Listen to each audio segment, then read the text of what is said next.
welcome to Casual Yelling, a conversational podcast with 85% less yelling. I'm your host, Matt Elfring, and with me is friend slash enemy, Van Jensen. Van, how are you? I think we call that frenemies. Frenemies, yeah. I think the kids coined that one. I am excellent. How are you? I'm great. It's weird. It's not weird to see you. It's just we mentioned before starting, we haven't really talked to each other in years, and we haven't seen each other in years because we used to see each other at comic conventions. Because you are a writer, obviously. That's would you would you like to talk about the things you've written off the top? I don't know. I mean, I can. I Yeah. don't know how obvious it is. I am a writer. Yeah, comic book writer. So of course, like we would go to comic book conventions, and it was always like, I would have to do a lot of, especially I was writing a lot for DC Comics, so I'd have to do a lot of press, and because I was very famous, very, very famous, So very in famous. demand. Yeah. Uh, and there's like the vast majority of them are like, all right, whatever, like I'm gonna go and just knock this out. And then I would look forward to, you and I had this great like fake we were gonna fight thing that no one cared about, but we like fostered this whole like Andy Kaufman thing that literally zero people, I think, maybe one person on Twitter cared about, Yeah. but delighted us Yes. endlessly. And then we would just like sit and talk about life. And that's like what Yeah. my goal at comic book conventions is always like, I need to have the five normal-ish people that want to talk about stuff other than comic books. Yeah. And when I would find those people, I'd be like, okay, like I gotta go hang out with Matt. Yeah. Because it's a weird dynamic. First of all, when I did interviews with you at DC, we'd sit down and you would try to spend half of the interview ruining my interview. Like you would talk so much smack and I'd be recording it all. And I'm like, Van, there's not much I can use here. Yeah, which is probably like not useful for career PR stuff to just No, ruin. well, for PR, no, but like for me, it was fine because all I needed was like 2 sentences, 3 sentences to plug an upcoming book you were doing, and that's it. You know, Right. Green Lantern Corps number 25. yeah, Now with the what was the silly box, the Green yes. Lantern that's shaped like a box. Van Yeah. Jensen's Green Lantern has 25% more willpower. Yeah, I did that much more willpower. Yeah. So I like talking about the first time I met people. First time I met you, we were Tony Guerrero, who was the editor in chief of Comic Vine, which I was working for at that point in time. I was brought to lunch with you and an artist, Mark Renee. Never have met either of you. Yeah. And I felt super weird because you were like one of the first people I went to a lunch with or hung out with outside of the Comic-Con experience that was in comics, like at a major. You were just about to start writing Green Lantern Corps, if I remember correctly. Okay. It was a weird, like, that was a moment I felt like I had made it. You had an industry lunch, a power lunch. Yeah, and it's weird because like I'm in comic book journalism, you were in comic book writing, and I know for you, you would sit through these press junkets and stuff like that, interview after interview. And I'm sure, and I'm not trying to talk down upon these press events because they were important for both sides, Yeah. but you would spend probably like 2 hours getting these same 5 questions from it because that's what we need as press. We need to do Yeah. that. Yeah. Like what's coming up? What's the thing you can tease? Like what do you yeah, what do you think about the art? Like why do you love this character? Done. Yeah. It's a weird symbiotic relationship that I don't think either party is exceptionally excited for, but it's what you have to do. Yeah, I mean, I would always love like also, and you were great about this, is coming in with just the like, just even if it's like one different question or one Yeah. unexpected question. Um, Matt, the thing that I think back on with that lunch is that that was also the moment that I thought I've made it. Yeah. All these years, it's unspoken between us. No, It's because of lunch with you. wow, I've made it even more because Van Jensen liked to lunch with me. I don't know. I mean, I always like within all of it, my goal was to like carve out the normalcy within it, and I think that that's Mhm. part like when you're in that sort of that like Marvel DC realm. There's a thing that you should do, which is to like develop this cult of personality and be like, oh, I'm so weird, I'm so interesting, I like am edgy or whatever. Mhm. And all everyone does it, or they have their shtick or whatever. And I just like I couldn't fake that. Like Yeah. I just like I don't. It's not like moral superiority. Like I would if I tried, I would it would be embarrassing. Yeah. Um, so I just never had that like, oh, I'm gonna like, you know, build up this cult of Van. Like I with comics, it was always like, who are the normal people I can hang out with? Like I just Yeah.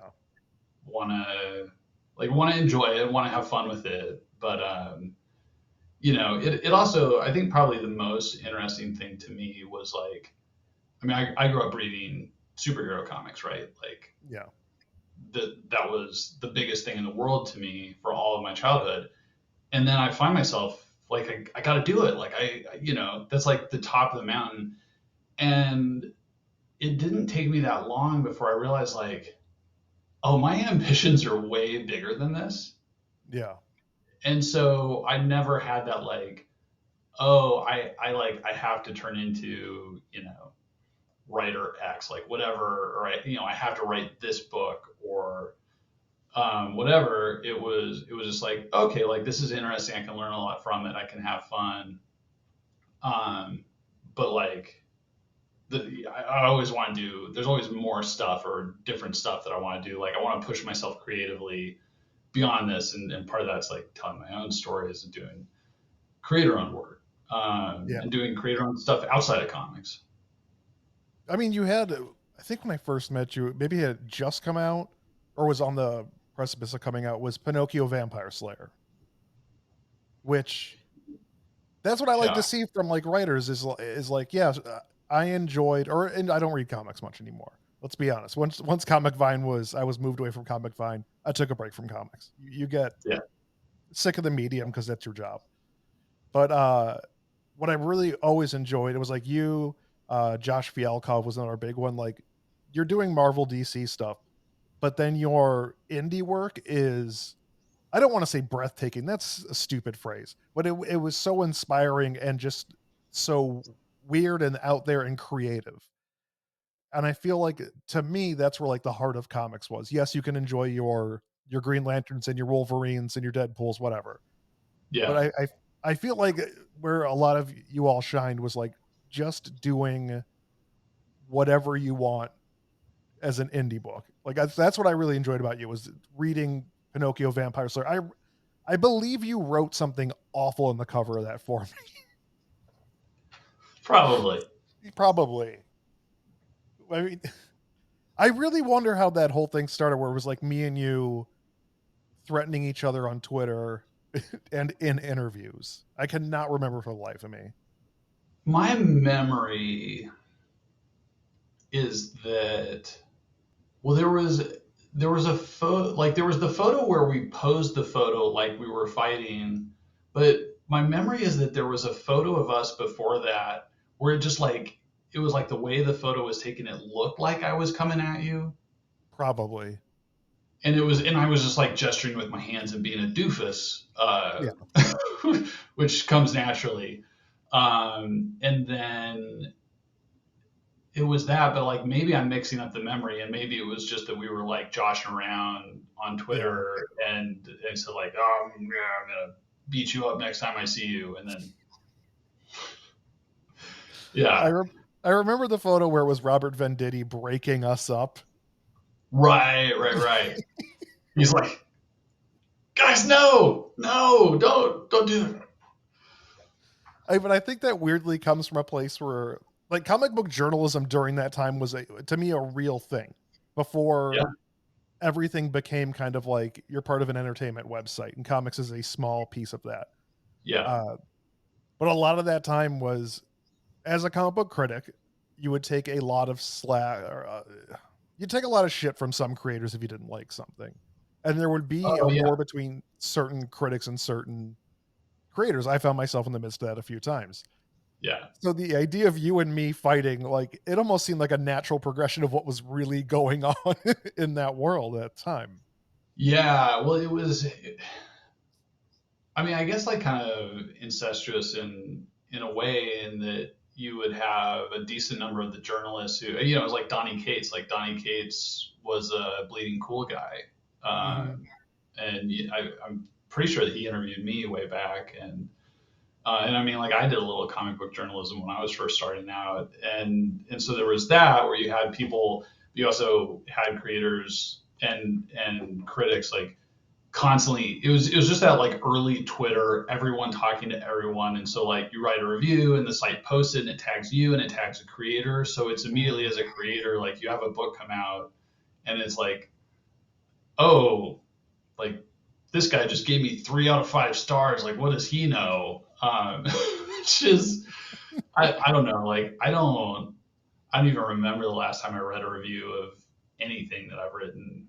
But at that time, it was so immediate and so visceral, and everyone plugged into everyone else. It was also a time where, like, because Twitter was a thing, I think every journalist, I mean, creators, there was an outlet because you have your name attached to a comic, but uh, for journalists, we were fighting for attention because we're all trying to review these books. And there Right? were some people that were, I felt disingenuous with their writing as journalists. At times, I tried to be as genuine as possible, but like, of course, like if I'm going to be cozy with someone in the industry, I try not to review their books first off. And if I had to, I may Yeah, have been a little biased. There's just no way around that. I think that's why I didn't review most of your books. yeah, yeah. I mean, I think it's always like just trying to be like everyone has biases, right? Like we're Yeah. humans, we all have stuff. It's just being open about what they are and being responsible about the way you handle your biases. Yeah, it was an interesting era, and I mean, I don't know. It's like there's parts of it that I miss. Like I'm not on Twitter anymore. Yeah. There's a certain point where it's like, man, like all I'm using this for is self promotion, which I don't like, and the self promotion doesn't even work. Like Yeah. no one see. There's just so much,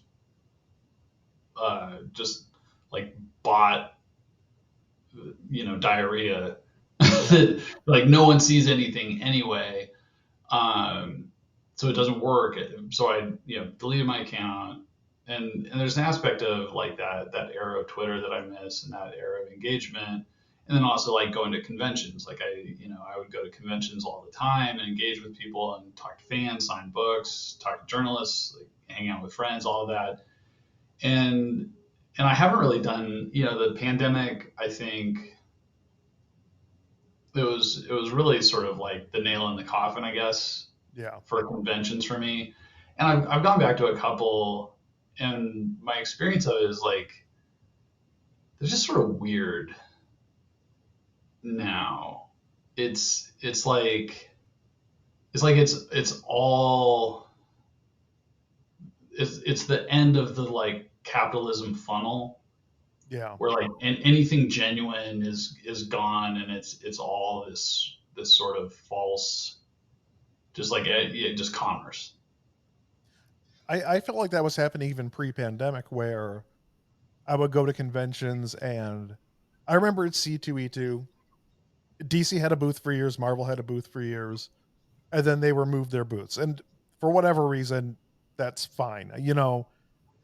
Conventions have always been an over-exaggerated flea market to me, but Yeah, that's what I they started out as. yeah, exactly. San Diego Comic Con was a flea market, just like creators like buy my book, and that's Yeah, fine. That's perfectly yeah, fine.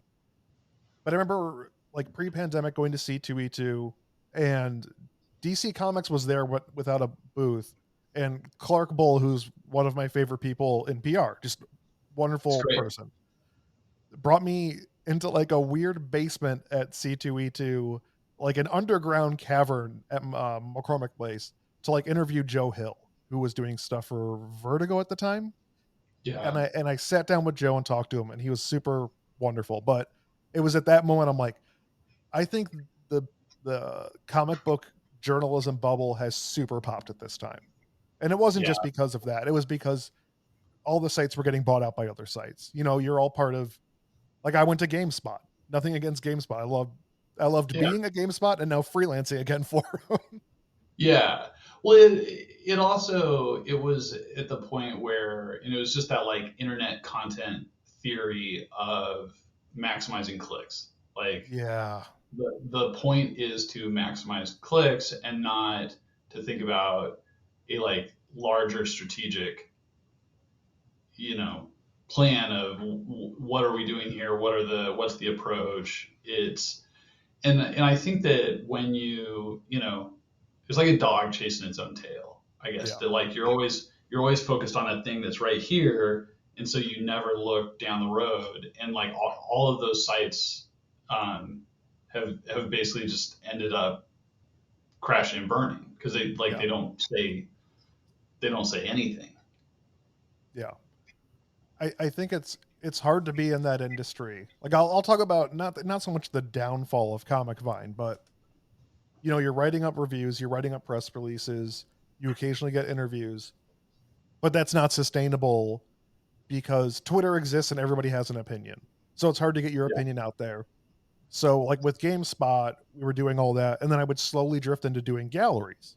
And galleries are the at that time for me were clickbaity, like seven things yeah. you won't believe. You know, it's all Right. BS. I do galleries now, but it's usually like I tell my boss, like, oh, I'm just gonna write about horror movies I like, throw them into a gallery, and it's gonna be a silly, fun ride. I'm getting my personality into the writing. That's all that matters. Yeah. But we definitely saw that crash of like the you won't believe these 10 movies that Right. Because when every site, I mean, this is a tangent, but it's yeah. like you think about Google search, right? Hmm.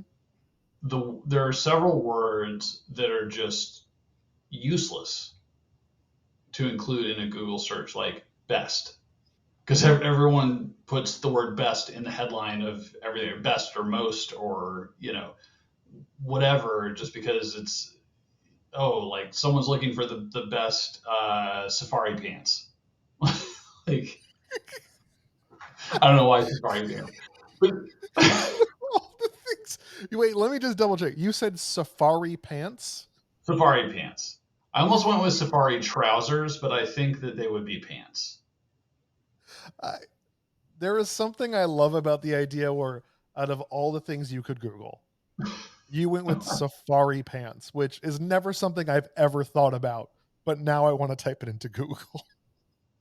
Yeah, well, you just type best safari pants into Google, and you're gonna get a smorgasbord of clickbait, guarantee. What's BuzzFeed writing about with safari pants? Yeah, But that's the issue is, and it's something I came to realize years in to being at GameSpot. Again, no shade at GameSpot. For a while we were just doing what everybody else was doing, but yeah, on the entertainment side, uh, but you become a slave to Google, which is the it feels so wrong because everything's search engine optimization, and you have to fit those keywords into a thing to get your page ranked higher, and no one cares about the quality of writing. That's the issue to yeah, me. yeah. Well, and what people respond to in a real way. It's there's the thing of like what gets an eyeball there, like right immediately. Mhm. But then there's also the question of what engages the brain at a deeper level to like make that this is a thing that like I want to come back here. I know that if I come to this site, like this is a writer that I find interesting. Like I get their personality. They're doing interesting things. and this also is like having websites where you have a mix of like the quicker form, the longer form stuff. I mean, but I don't know. It's I mean, I kind of like I just hate the word content so much and the ubiquity of it. Hmm.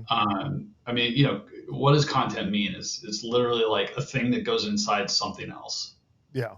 That says it all. Like that's the way that we think of writing and thought in this era of the internet is just formless shit that fills up space. But how do you? I'll take myself as an example because I'm doing Patreon, I'm doing video, I'm doing writing, I'm doing audio. How do you surmise all of those things within one word? And that's kind of why I lean into the word content. Yeah, no, I mean, it's it's a very personal like pet peeve. Yeah. But no, I mean, I think what you're doing and I mean, I think there's still good stuff out there, but I think what Yeah. you're doing is you are sharing both like your stories, your connections to people of interest, like you're sharing your perspective, I mean, I think you are like you're a storyteller in your own Yeah. way and um, and yeah, and it comes with your own lived experience, your voice, the summation of your knowledge, and I just think that like content, yeah, it's I mean content was like the perfect word for the era. I'm just sort of ready for the post content uh, age, whatever that looks like. Where I mean, hopefully. It seems like what's going to happen is we're going to have a time period where all of the like quick clickbaity stuff is going to be AI created, and the internet's just going to be choked with AI creation stuff, so that people are just going to learn to ignore all of that because it's useless. And, and you have to put thought into seeking out more interesting stuff. With the AI generated stuff, oh god, I have so many stories. I was working during the time I was laid off from GameSpot doing PR, and I was sent something to edit, which I edited, and I'm like, a lot of this doesn't make sense. It sounds, I think I've mentioned this on the podcast before, but I told the person that sent it to me, I'm like, this sounds like someone that wrote this, English as a second language wrote it. And I say that as someone who was a tutor for ESL students at a college for years prior to me jumping into journalism. And I told them like this really sounds like it wasn't written by a native speaker, which is fine. It just needs a lot of work. Right. Again, that's fine. And the person told me like, oh well, AI wrote it. And I'm like, well, that's an issue. You're scraping from other writers. I have a very personal vendetta against AI because it Right. the issues with CNET, which were my like brothers in journalism, and then Yeah. AI kind of writing. That's a whole debacle. But Yeah. and the same thing goes with for artists as well. AI just essentially data scrapes things other people have done, and it's a conglomerate of all that. But the artists and writers aren't getting any credit for that. So it's just kind of like it's all bullshit to me. The other thing that you get into, like, so I'm writing two novels this year. One is a sequel to my first novel, Godfall, and the other one is an AI novel, like it's not really dystopic, I guess. It's just like alarmist, let's say, Hmm. about AI, but it's a sci-fi book. And so I've been reading a lot about AI, and what we're seeing is that it's like if you think about the percentage of the internet that is created by AI. So like it starts at zero, right? So there's just like this Yeah, world of the internet that's created by humans that all of these different companies just like copied it, put it into their particular AI system, mass language model processed it, turned out something that can regurgitate things that sound humanish to different degrees, right? But then those things that can regurgitate humanish talk, like they just start to barf up stuff that then gets put on the internet, right? But they're yeah, continuing to scrape. And so the percentage of stuff on the internet that's being written by AI, it's just like it's growing, and it's growing exponentially. And there's going to hit a point where it just like yeah. proliferates. And then the AIs are only going to have their own regurgitation to swallow up Hmm. and uses their models. And every single system that has been created breaks down. Like Yeah. when you just feed AI its own stuff, it turns into like its mind breaks. Yeah. And that's because it's like there's no original thought there. Yeah. It's truly just like, I don't know, like moving widgets around. Yeah. And I mean, the thing that scares me more than anything is not AI getting good enough to do what I do, because I truly don't think that that's anywhere close to happening. Yeah. And I doubt that it could ever happen, just in part because like an AI mind is not trying to replicate a human mind. Yeah. That's not what it's doing. That's just it's a different thing. But what I am worried about is so much junky shit getting created by AI that people lose sight of what quality is. Hmm. And an analog would be like Amazon. So you go to Amazon, right? And you're like, oh, I need to buy whatever on Amazon.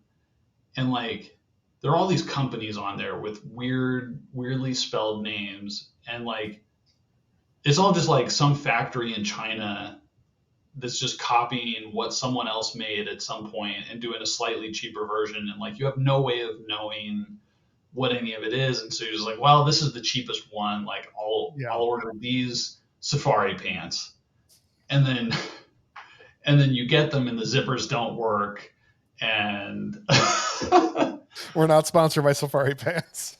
yeah, by it's like Qui Boots safari pants, like some weird ass like conglomeration of letters that somehow spells a company name. Yeah, no, I mean so, but then like people buy a ton of that stuff because it's like, well, I don't know better. This is the thing. Like I'm have in mind that Amazon is trustworthy, and they say that this company is trustworthy, so I'll just buy the cheapest one. And that like that degradation of like consumer know-how is Hmm. scary. Yeah. That's where we're at. This verified user said these Safari Pants changed their lives and was written by a very real person named Paul and not a bot farm. Not a bot farm. Not a bot farm. Paul from Evanston, Illinois. Oh, Evanston. That's Yeah, right north of the Chicago city. yeah, close to you. Yeah, nah, not that close. It's like an hour and a half from me. Chicago's much Well, closer. okay. Yeah, semantics. I want to talk about, to me, an embarrassing moment with you from last year. Embarrassing for which of us? It was for me. Oh, Probably me. I don't wow. know. Let's see. Let's see. Because at the time I had lost my job. Dear, We're going back dear, into all the dear viewer, you decide. who was this more embarrassing for, me or Van? So I'd lost my job. I started seizuring a bunch. I was in a horribly dark place because of the medication I was on, which was not right for me. But hey, you have to trial and error. And you sent me an email. It wasn't like a press release or anything. It was just kind of a straightforward email about the Kickstarter you were working on. Starman, right? Oh, Stardust. Yeah, Stardust. Sorry, my mind is like blank from a lot of that time because of all the seizures. yeah. So you sent me a thing about Stardust, and I was having not like issues with reading, but issues with comprehension in reading during that time because of my medication. And I thought you were asking me to write one of the stories in it. I was like, "Oh, Van remembers I used to write comics. I'm so pumped to be a part of this. Like, let me know what you need for me to write." And your response was like, "Oh no, I thought you were working at comic book sites and you wanted to cover this." And I felt like such a Well, dweeb for not being able to read correctly. no, I mean, I think that it's really it's on me for like I had lost. I think that it's just that like the fracturing of Twitter as a useful way of keeping tabs on the people that you actually know. Like Yeah. you're someone that I care about, and you were going through all this stuff, and I'm not on Facebook. I don't, I just there's kind of like the type people that I keep tabs with really closely, and I'm really big on the neighborhood that I live in. Like I'm very plugged Mhm. into the neighborhood that I live in and all of that. But I no, like you were going through these huge life things, and I was just like, oh, and I'm like emailing you as if you're you from 3 years ago, like a real asshole. But you didn't Uh, know any of that because you weren't plugged in. Like I was in the midst of that, losing my mind on Twitter every day. The minute, because you don't know the whole backstory. Hey, this is not the interview, Matt. This is the editor, Matt. I am cutting out like 15 minutes of this interview right here because you've heard the story of what I had to go through 2023, through switching medications to having issues with my mood disorders. I'm cool now. We don't need to get back into it. It is a bummer. It's just me updating Van because him and I haven't talked for so long. So we're just going to jump ahead to the next topic. You don't need this 10 minutes. You've heard it all. Now let's flip the script to see what you're doing. Let's go from very real conversation about depression. No, but you are a novelist now. A a novelist. novelist. Yeah. I mean, I probably wrote the novel while we were still because I wrote it like 6 years ago, 7 years ago. This book called Godfall. And I had even I mean, I know it was that long ago because I was writing for DC, and I initially I had the concept, which I'll explain in a second, but I had pitched it to comic book companies, and no one really quite got into it. But the idea is basically that it's like something akin to Galactus, like this giant Mhm. humanoid alien that's miles long, all of a sudden just appears hurtling towards Earth. And it's like, it's going to crash into us. We don't know what's going to happen. Is it alive? What is it? Like, no one knows. Everyone's panicking. And that's the first chapter. And then just ends like this thing is going to hurtle into the Earth.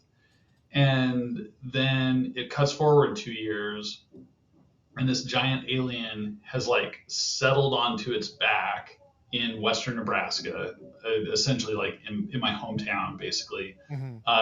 next to this city of 600 people, and somehow it caused no damage, and this dead alien, or this giant alien, is dead.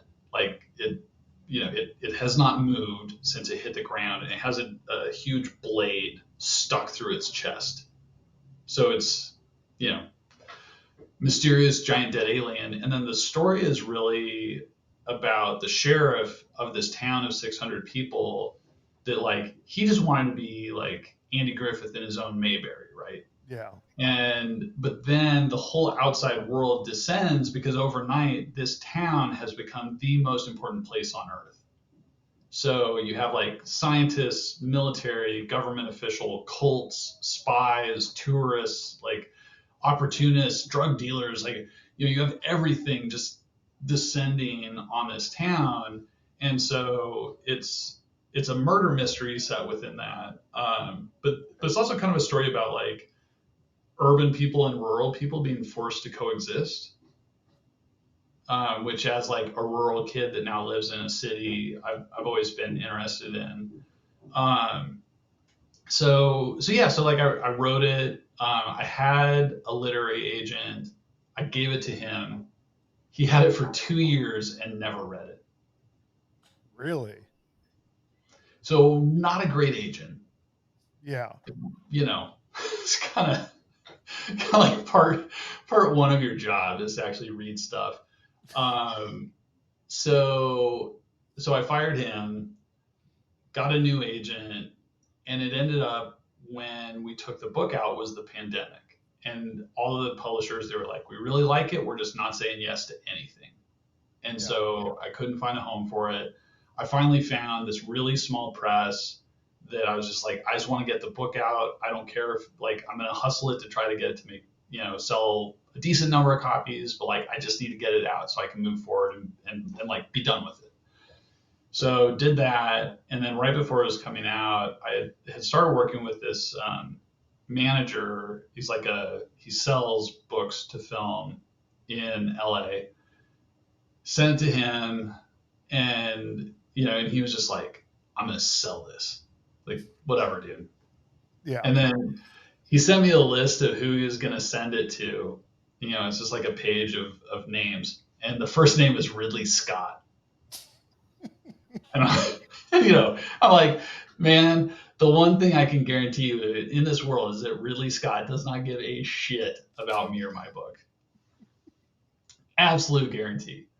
So, I'm like, maybe he can get one off or whatever. And so he took it out, and the book's not even out yet. And within like a week, offers started to come in, and it's just every day it'd be like they offered and they offered and they offered, and oh, they're interested and they're interested. It ended up we got 11 offers, and then we started turning people away. Wow. And this manager, he said like the most offers he'd ever gotten on a book before was 5. So it was such a like full on bidding war that there were like multiple Hollywood Reporter articles about me and the book. I saw that and I was like, hell yeah, man. Like, I knew you were a good writer. Now everybody knows. I mean, it's so bizarre. And I like, and I like my manager would tell me like, how does it feel to be the writer that everyone in LA is talking about? And I'm like, you're very good at like puffing me up. Like, this is nice of you to puff me up. And then anyway, we sold the book, amazing deal, Imagine Entertainment. Ron Howard is directing it for TV. Jeez. Which is insane.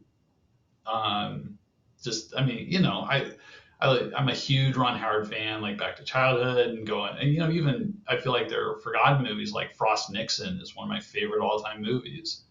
Um, so I went to LA a little bit back, and there are all these people that want to meet me. So I'm like, all right, I'll go. Like, I've kind of done the Hollywood song and dance, like meet people. But it was like one of the first meetings I go into, and it's an executive, and she's like, "How does it feel to be the person that everyone in Hollywood's talking about?" What? Yeah, and she was like she meant it very genuinely, and she's like Yeah. delightful person. But yeah, I was like, I'm the same exact person I was when none of y'all knew who I was. And like, I'll take it for sure. Like, I'm cool with people caring about what I write. Like that's good. I feel very fortunate that I mean, one, like I just feel hugely fortunate that this happened because like Yeah. you truly like there's so many creative people, all disciplines, who do amazing work their whole careers, and just like nothing ever is, it's like a nice solid body of work, but nothing that ever like like blows through all of the noise.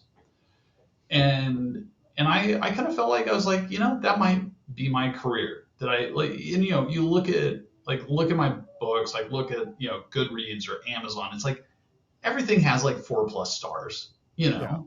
Like my stuff is universally well reviewed, but nothing had like, you know, boom, blown up in any kind of big way. I thought that might be it. Like I might just have this solid career of like leaving behind a bunch of respectable and like, like I've done decently. It's not like I've struggled. I've done well enough that I should be very proud of what I've accomplished. But like, yeah, then all of a sudden this happens. But I really, I just, I'm glad to be at this stage of life where it's like, I was like, I'm not moving to LA. Like Yeah. I've got my kids' baseball team to help coach. Like what? why would I move to LA? Like I've got a great existence here. Yeah. Yeah. Your roots are set, but at the same Yeah, time, it's exceptionally cool. I completely forgot about the Godfall thing. When I say thing, I mean that was getting made by Imagine Entertainment before we started like talking about doing this podcast. And as soon as yeah. you mentioned, like, oh yeah, like I forgot about Van being in the Hollywood Reporter a bunch of times in Variety. Completely, I remembered Godfall was coming out. Completely forgot it was getting made into like a different medium. But it's I for me, it's really cool to see you get that recognition as someone that's been on the outskirts of your career and reading what you've been doing for god over a decade at this point, 15 years. Yeah, I mean, my first book was 2009. Yeah, and I think I met you in 2010 Yeah, Comic-Con where anxiety rules. yeah, yeah. I mean, it's the thing that's the most fun, I think, with all of it is it's given me this freedom where I don't have to like, and it's both like career stability, freedom, and financial freedom. Um, like I don't have to hustle Yeah, for stuff.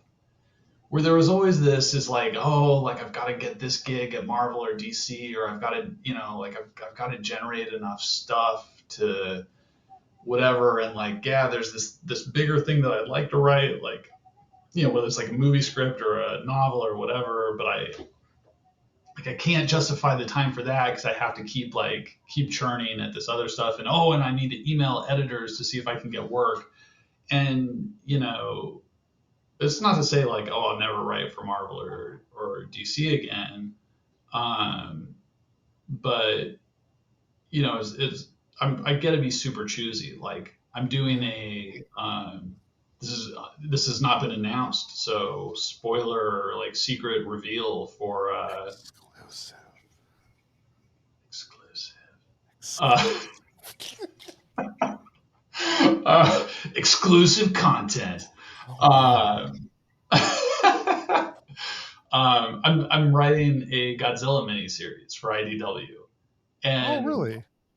yep, and there are two reasons. Reason number one, I really chyron breaking news. The Uh, fact I could do chyrons is so dumb. I love it. I You should do more. There should be more There's a chyrons. whole section of this that we haven't done, including the yell zone and the Oh, no yell zone. oh. Sorry. I Anyway, IDW Godzilla book. I just want a chyron that's like jelly question mark. Can we make that happen? Yeah, I mean, Yes. Yes. Anyway, so yeah, so I'm doing this Godzilla miniseries, and it's the editor's a friend. I really like the editor. I like working with this person. And then two, my kids think Godzilla's cool. Godzilla is So cool. yeah, and like I'm gonna have fun. I am having fun writing it, and I want to be able to like write a comic that I can put in my kids' hands and be like, there, like made this for you. Go and enjoy. Yeah. Make your kids proud of like the work you do. I mean, or Yeah. maybe inspired by what you do, or like get excited about what you do. I mean, even if they can just like read it and enjoy it for a minute and then go on like back to Dogman, like that's cool. Yeah, that's Um, perfectly fine. yeah, my kids they kind of started this thing where they'll go up to their friends and they'll be like, "Hey, my dad is a little bit famous," and it's always like I don't know, like quarter inch, and so then all this stuff with the TV show is going on, and of course it's like my wife and I are talking about a lot, and so then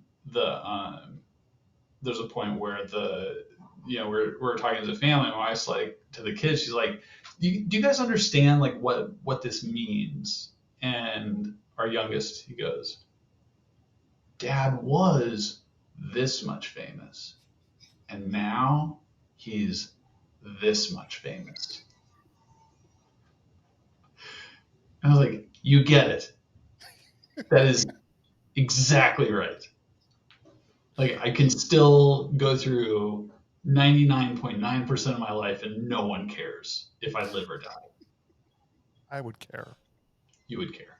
You're the point one. Yeah. My son gets very excited when he first found out that I was on YouTube interviewing wrestlers. Like I would be in like the Oh yeah. WWE official page, and I would be on it like interviewing at the time Daniel Bryan in the background. And my son goes to school. He's like, my dad interviews wrestlers, and he's on YouTube. Like I never meant to do those things. It just kind of happened. But he thinks I'm very famous. I keep telling him, not at all. Nope. Let him believe. Not at all. Hey, Van, now we come to part of the show. I call go home. Uh, I don't tell you to go home. You're in your house currently.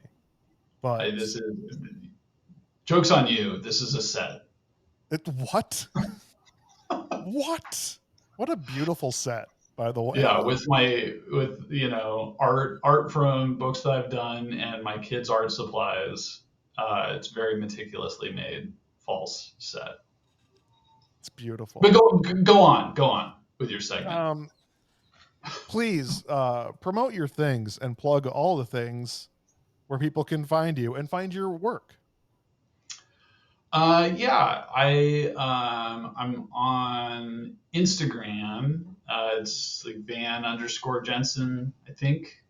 Yeah, I should know that. And you can find most everything at just vanjensen.com. And then I do a kind of, I don't know, every 2-3 months newsletter that I basically like tell a story, and then that story illustrates something that I've learned over the years about storytelling. So for people who are interested in writing and storytelling, that might be of interest, and that's at Substack. And then, yeah, you should all read the novel Godfall before the TV show comes out, so you can look super smart to your friends. You can be the person that says, listen, I know you guys are loving this TV show, but I read the book way before the TV show came out. You can do it. You can do it. It's Breaking possible. News. I read the book before the TV show came out. Jelly? I just want, if the only thing that can come from this is that someone makes that breakfast lasagna with jelly, then I'll be real happy. The only way you can watch that breakfast lasagna episode is if you're a subscriber to my Patreon, patreon.com/I'm I'm writing for it again, but it's all cynical views of like, hey, culture is different and that's fine. So old people shut up. That's pretty much most of my writing. They should shut up. They should shut up. And I'm getting old, so I should start shutting up. No, but you get old and you understand, or you start noticing how things have changed. I know we're at the plugs part, but we'll keep going. But like you notice how culture is like severely changed from when you grow up, and all the things that adults said about you when you were a teenager, like you kind of think in the back of your head now as an adult, but you have to step in with reason and say, oh no, things have just changed and that's perfectly fine. People are paving the way for the future, and that's a good thing. Yeah, change is a lot better than like entropy. Yeah. Would you like a culture to stay stagnant forever? No. We should be getting better and better as time goes on. One would think. Yeah. Anyways, Van, thank you for coming on. It's been great to talk to you again. Cheers, Cowboys. Also, I hate you, and I will still fight you. Next time I see you, punch right in the breadbasket. Punch you in the face. Hey, thanks, Van, for coming on the show. Most people aren't listening by this point because it's me just talking. Please subscribe to patreon.com/I'm Matt Elfring if you want to see the video of these interviews I do before they go up on YouTube. Not this one in particular, because I have cut out a lot of stuff of me going through stuff. But you can also see Van do the Breakfast Lasagna series. And I'll give that last plug for the song playing, which is called Gilded Age by the band The Muggles, recorded in 2003 and put out in 2023. And it features Tom Wanderer singing, Andrew Parks on bass, Will Ash on guitar, and myself, Matt Elfring, on drums. It's available, I think, like Muggles.bandcamp or something. It's on vinyl. I don't know if there's any records left. I've got 17 sitting at my house, and I don't know how to get rid of them. Shout outs to Ray DeLast, Kurt Bialis. I don't know. There's other people to shout out, but I don't have their names in front of me, for subscribing to Patreon. We'll see you next week.